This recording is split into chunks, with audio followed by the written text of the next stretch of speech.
views and opinions expressed in this program are those of the participants and do not necessarily reflect the views of BronxNet or the program underwriters.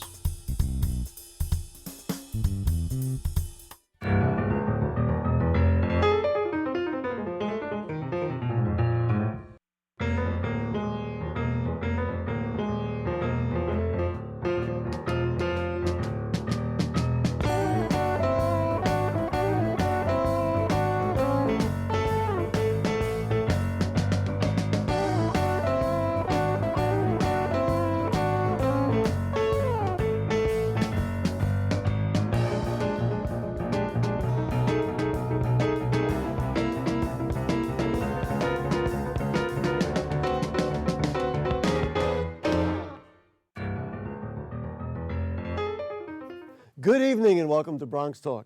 Experts agree that to get children a good start on their educational and personal growth development, it's important that they get an early start.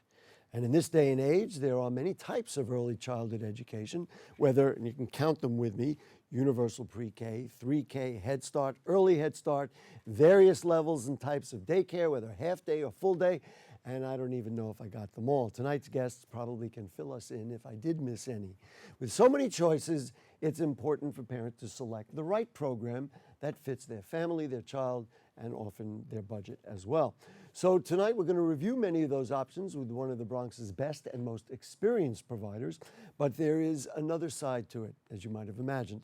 And one of the umbrella organizations for early childhood programs has concerns with how the city is planning to run some of those programs, which gets into various costs and funding, pay for teachers, and a variety of other issues. So that's our subject for tonight, early childhood education. Where are we at when it works right?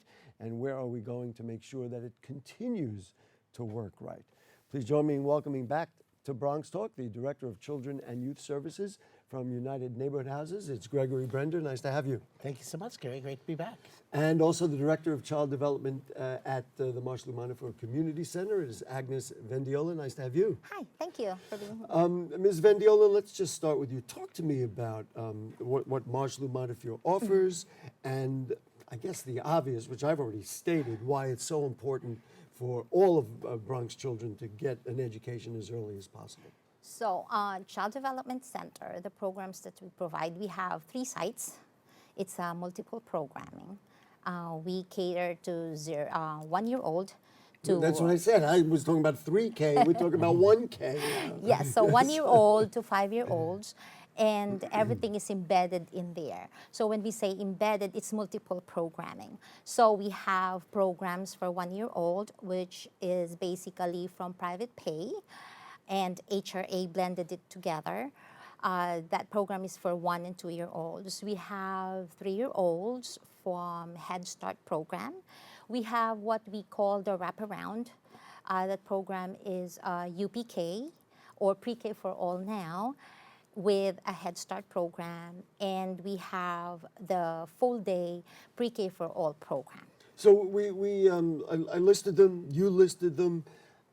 How should parents look at this menu and say, this one is right for my child, this one is right for my child or my family? I realize it's a collaborative effort. I mean, and then of course, how the heck do you manage all that stuff? What program are you in? What program are you in? So what we do is what the family's needs are.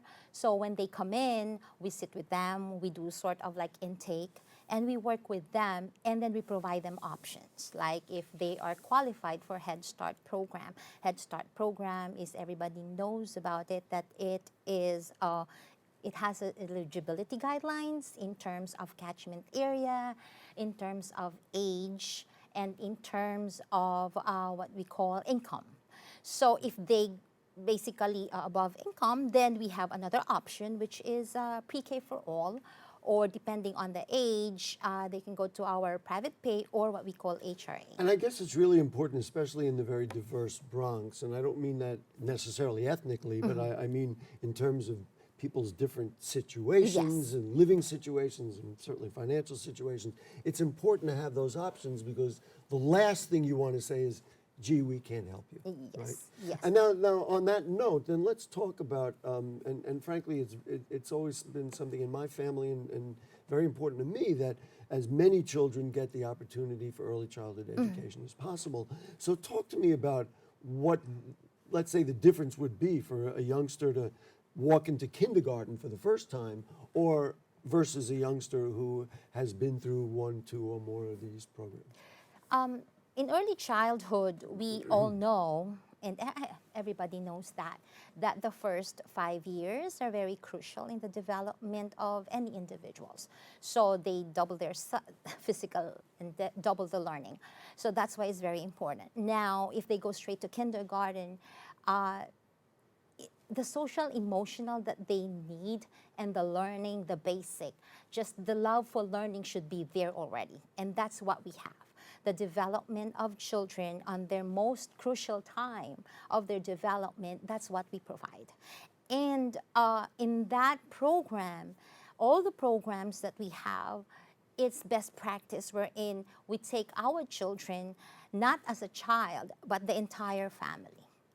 So, Excuse me, and that's where the question of your income and other factors, when are you able to pick up your child after school or after your work or whatever it is, that's where that comes in and why it's so important to have that many programs. yes, yes, we need to provide options to families. You know, the other thing which you didn't directly mention, I know it's in your mind, is the notion that a child who plays with others and sits with others, when they walk into kindergarten, if other children have been able to do that, that child is not going to be able to get along. And at that age, you're already starting a stigma situation. And certainly we don't want any of our children to be like that when they get to kindergarten. Yes, it's, I think I mentioned it, like the social emotional skills of the child. So actually that serves as the foundation of early childhood learning. So when they go to kindergarten and they have this strong social emotional skills wherein they take turns, they have the ability to relate with adults and with their peers, then most likely the learning will be, you know, it will come smoothly with them. We're going to show a video a little later on in the program about some of the great things you do. And, you know, I kind of urge people, even if you don't have little kids, peek into a classroom or one of these places. It's so delightful. It's so adorable. And providers like MMCC are just doing an amazing job. Yes, All thank right, you. now we're going to try to figure out how we can support them, and that's where Mr. Brender comes in United Neighborhood Houses. Now it's called PreK for All. I'm still stuck on calling it UPK. PreK for All has been hailed as a great success of you know, the recent years of the de Blasio administration. I think overall it's been a good thing. We've been able to expand the number of seats. More children get to access the education that Ms. Vendiola is talking about. Just let's assess that before we get into what's coming up. It's a great accomplishment that we now have universal pre-kindergarten in New York City. And you actually see other jurisdictions are trying to follow this model and want to say, we want universal pre-kindergarten. This is something that's helping out a lot of parents by taking a major cost off their plates, but it's also helping kids prepare to start kindergarten ready to succeed, to have those social and emotional skills. We're very concerned about what the future of this program is, particularly as the city looks to rebid these programs in new procurements and new requests for proposals, where we are concerned that these requests for proposals do not go far enough to support the kind of quality programs that Agnes was talking about. That you know, MMCC runs and yeah. others run. I know you have a list of items, and we're gonna get to it. I want to just talk about a conceptual thing, which I'm hearing rumblings about, and that is kind of a dichotomy, kind of a split between independent providers like Mosholu, Montefiore, and those that are run by the DOE. Listen, we don't mince words in this show. My sense is, from hearing what directors tell me, is that the DOE is trying to swallow them all up and would rather not have independent providers. Do you get that sense that there is this move to say, you know what, let's just get everybody in our programs and close them down or have them not be as vibrant as they have been? Or am I being too nasty? I don't think the DOE could do, they certainly could not have done pre-kindergarten expansion without community-based organizations, and they cannot achieve the goals that they've set out without community-based organizations. 60% of pre-K seats are in community-based organizations. But what they're not doing is they're not funding these community-based organizations appropriately.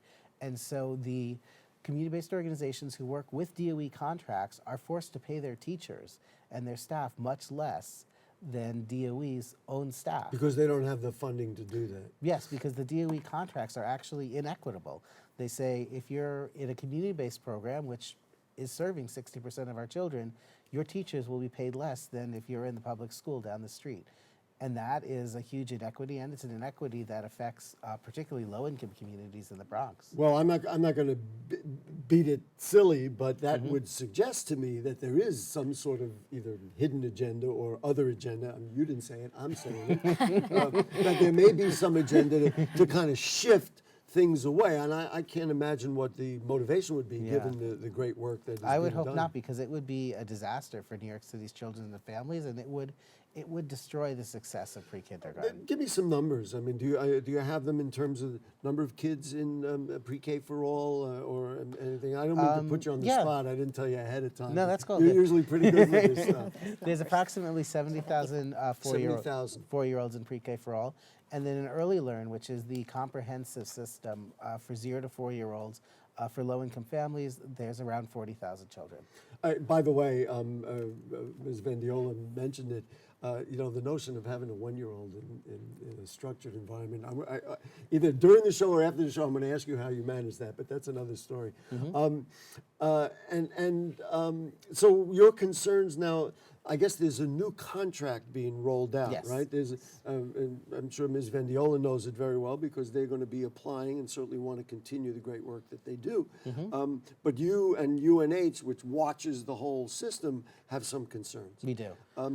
One of them you've already mentioned, the salary disparity. Now, how could that be? I mean, in other words, we pay teachers whatever we pay, and why it just seems strange to me that people who work for DOE schools would be making more or different than in other words, this is what we pay. It is really perplexing that this policy and this disparity is allowed to continue, especially as we have a mayoral administration that promises that New York City is going to be the fairest big city in America. To have a disparity where one group with the same qualifications is paid less than another group, when they're both being paid by the city. They're both, whether it's DOE through a contractor or DOE through itself, it's the same, it's city money, and that the city is funding them unfairly and causing these disparities, which primarily are falling on women of color, who are mostly the teachers. Most of the teachers in the CBO workforce. It's really surprising. I do want to let Ms. Vendiola jump in. One of the other things that I've heard from directors and others is that it can be difficult to find early childhood education teachers. Talk to me about qualifications that you insist on, which of course you must have. We don't want anybody unqualified or improper with children. And then is it a difficult problem? Is it tough to find the right people? And get a workforce. Yes, it is. It is tremendously difficult to find a qualified teacher in our classrooms. The qualification basically is you have to be certified. So you have to be certified with a bachelor's degree or a certification of with a master's degree. So both are certified. Now the issue is this: as CBOs, we have to support that's the best practice. Support your staff, support your teachers to get what they need to succeed. So you're going to give them educational leave, you're going to direct them to scholarships, and then it's got to be training and retraining. Retraining, yes, every month you have to have professional development with them. You said it, I couldn't think of the word. So, but when time comes that they do receive that certification, they leave.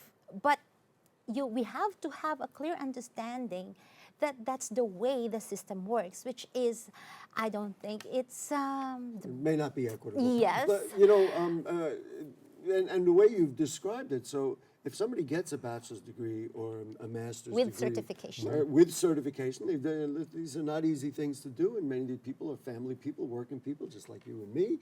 And then they come and they say, well, wait a minute, I'm not getting quite what I ought to be getting or what I might get over here, it's got to be difficult to find It staff. is difficult, and especially thinking about we train them. Right. Back to you then. So as an umbrella organization, I'm sure you hear it from everybody. Absolutely. This is true all throughout the city, that it's just difficult to keep and retain, Fascinating. to find teachers and to retain them. And retaining them is so important because you want to keep the connections that children have with the people in their classrooms. You don't want to have a new teacher every 4 months. Especially for young children. Especially for young children, yes. When any budget or RFP is put out, the whole idea of that, and these are 8-year, I guess, contracts or yep. agreements. The whole idea is that you build in for inflation and you build in for cost raising.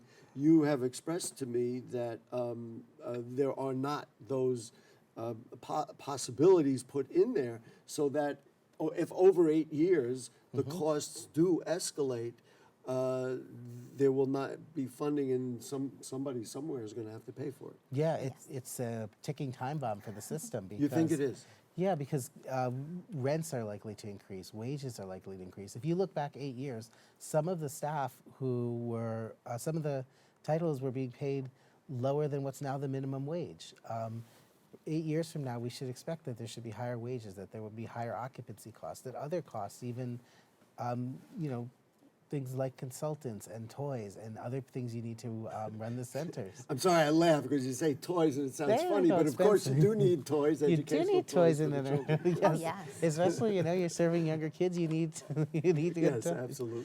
But any expense can be expected to increase, and we can't lock folks in on budgets now and expect that, in Yeah, 2027, I they're guess going to be the same from a costs. philosophical point of view, you can't be proud of a program and say, hey, we think this is really important, as we established at the beginning of the show, and yet we're going to squeeze it financially.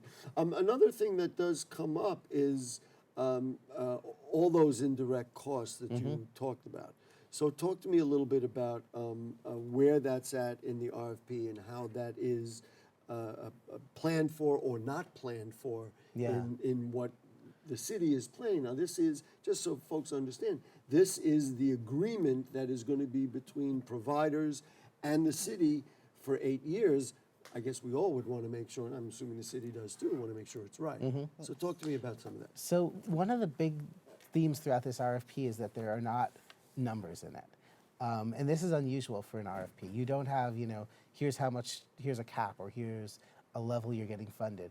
What you have Wait a minute, is, it's like deliberately vague? it is extremely vague, my and goodness. providers are being told to put in what it costs to run a quality program, and then DOE, after the awards process, will negotiate for them. Oh. So there's no guarantee, and there's no real even indication that many of these costs, these indirect costs that are crucial to making sure a program is high quality, are actually covered. And there are a lot of costs in early childhood. There are The toys, well, for one, we even said toys. not just toys, but these are These are programs that toys, require a very high level of oversight. These are programs that are dealing with young children. They require, constant supervision. You have to have a certified teacher on site at all times. They require effective management to make sure the programs are I high think Ms. quality. Vendiola Yep. wants to add something. Go ahead. Toys for learning. So it's yes, toys, but it costs a lot because they have to meet the standards for safety and to be called learning toys. And not only that, like you as have opposed to to something you just run into a store and you yes. pick up, right? So it's different. Another thing is it's not they don't stay in the classroom. We have to give them direct learning. They have to experience the community. They have to experience the world around them. So it means that we take them to the trip. We have to take them to trips. We have to order live insects and work on it. We have to. I'm sorry for laughing. It's adorable. Yes, it is very adorable. It keeps us young. Well, it's keeping me young. This is really not for you, but for you. As a process, it sounds like that the city doesn't fully understand, like, in other words, you would want to do your own analysis, go to providers like MMCC or many of the others, Marble Hill Nursery School, other ones who are in the Bronx, and say, hey, what does it cost you? And then you go formulate a RFP. But one would think you give the award and then you find out what it costs. Yeah, That providers as are- a process, I'm not with that. I don't follow that. Most of the folks at MMCC and other places are going to be busy this Memorial Day weekend working on their proposed budgets for this RFP, but they don't really know what DOE is going to actually allow. And So just for example, if somebody puts down a number and says, we think that this is what it's cost, they could lose the award if the DOE doesn't see it that way. You know what I mean? well, DOE has said that I'm not getting it, you know? that the budget levels are not going to be part of your score for the RFP. Oh, okay, well, that's good. However, just saying, we put it in the budget for a program that we know is high quality doesn't mean they're going to fund a program that's going to go into high quality. You might go into a room and then they say, well, here's a lower number and figure out how to do quality anyway.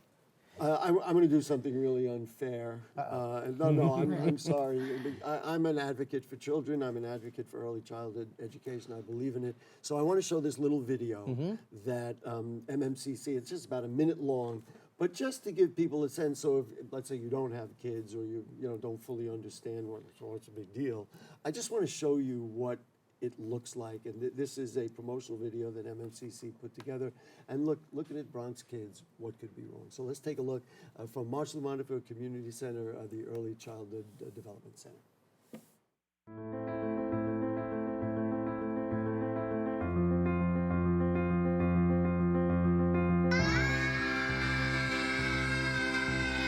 I feel like the MMCC program is great because my child is learning at a fast pace. She's learning her ABCs, her 1, 2, 3. She comes home singing her songs. I'm in awe. The program helps me and my family financially as well as socially because they offer programs that help you get jobs. I feel like MMCC has changed my life. My child is constantly coming up to me telling me, Mommy, I just learned something new, you want to hear? She actually engages a lot more with me. She's learning French. I don't know who's teaching her French, but she's learning French. She comes home and she tells me, Bonjour, Mommy, bonjour. I love it. I love this program.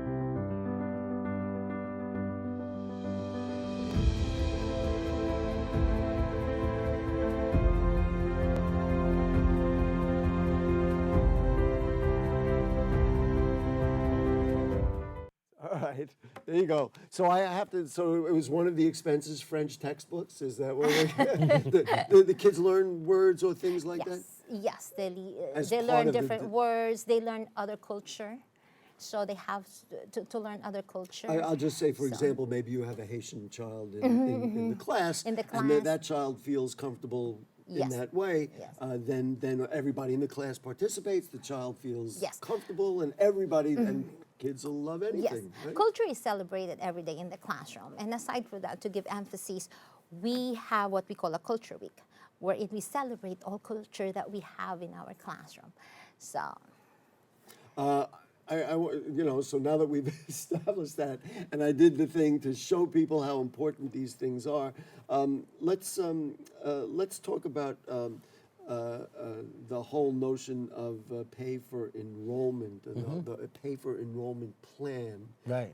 Which I guess explain what that means. I mean, you were telling me about it beforehand. Again, it's another question mark in my head. Is this how we ought to be doing stuff? So under this plan, the city would actually reduce percentages of budgets when enrollment dips. And Oh. this is particularly problematic because costs don't always decrease in that way, but also because under their proposal, the city is actually going to centrally control enrollment. So no one's going to have the ability to come to MMCC or to another organization and say, I want to sign up, and they'll be able to sign them up. Instead, they have to submit something with a list of 5 or 6 organizations that they want Wow. to, and then hope that they get the organization they want. So it becomes even harder. And that is a really important aspect of it because you have to, we saw the promotional video, you need a promotional video, you need to do whatever materials you need to bring children in. if you don't have that, and then or for whatever reason enrollment dips, then all of a sudden you see a bigger problem. Yeah, and you don't want to discourage providers from taking on families such as families in transitional housing, where there's a greater likelihood that they may change in the middle of the year. You want to maintain regular costs to ensure high quality throughout the year. I suggested it, I guess, in my introduction to the program about the variety of programs there are. Wouldn't it be nice if we could put it all together and say this is it complicates your life, it complicates everything? Well, the plan is that all of these programs would be managed by Department of Education, and it's a good idea to have it together, but the RFP as written needs to be withdrawn and needs to be fixed. What's the timing on it, and what's the advocacy? What happens next, or just because we're almost out of time? Give me an idea. Things are happening very fast. Providers actually have to respond to the RFPs. There's two of them, one on June 5th and one on June 13th, and programs are going to go into place in July and September of 2020. The days are moving right along. And so will there be another dialogue with the city? I mean, how is We're this really gonna roll pushing out? for that, and there's I'm been sure you are. a lot, and there's been a letter from all 5 borough presidents asking for these RFPs to be withdrawn. A letter from Controller Scott Stringer also asking for the RFPs to be withdrawn. A lot of support. Or maybe redrawn, right? I mean, Yeah. we need an RFP. So they Withdrawn can and withdraw fixed, yes. And redraw what it is. Anything else you wanted to mention? People can contact you at UNH if they Sure, need to yeah. get You to can come to our website at www.unhny.org for more information about a lot of the great things happening in early childhood. Well, talk about great things happening in early childhood. You're just going to be going to work tomorrow, dealing with those, or after the holiday weekend or whatever, and dealing with those kids. Not and, after. Agnes, thank you so much Thank for you. everything you do for our kids and all our buddies at Mosholu, Montefiore, and all the programs they run. But I'm partial to it, but maybe none more than early childhood education. Thank you. So very thank you much. for everything you guys do. Thank you, Gary. Gregory Brender, mmcc.org if your child needs, and if you have a young child, even as early as one. Let's get them started. Early start. Yes. That's how we want to do it. Thank you both so much. Thank Thank you you. so much. Folks, if you have further questions or comments on anything you heard on tonight's show or anything going on in the Bronx, you can email them to us at bronxtalk@bronxnet.org. You send a tweet at BronxTalk. You can post them on our Facebook page. And if you ask about advice for what to do or how to get in touch with any of the providers, certainly MMCC or any of them, we will make sure to get back to you, because all our children need this kind of thing. Because you know what's going to happen later on in the years, they will do better in school in 3rd grade and 5th grade when it comes to the state tests and all the other things that are important if they get this start now. That's my own advocacy, I got to say it. Anyway, thanks to our producer, who's Helen Greenberg. Our directors are William Guzman and Nicholas Marrero, and we will see you next week. Good night.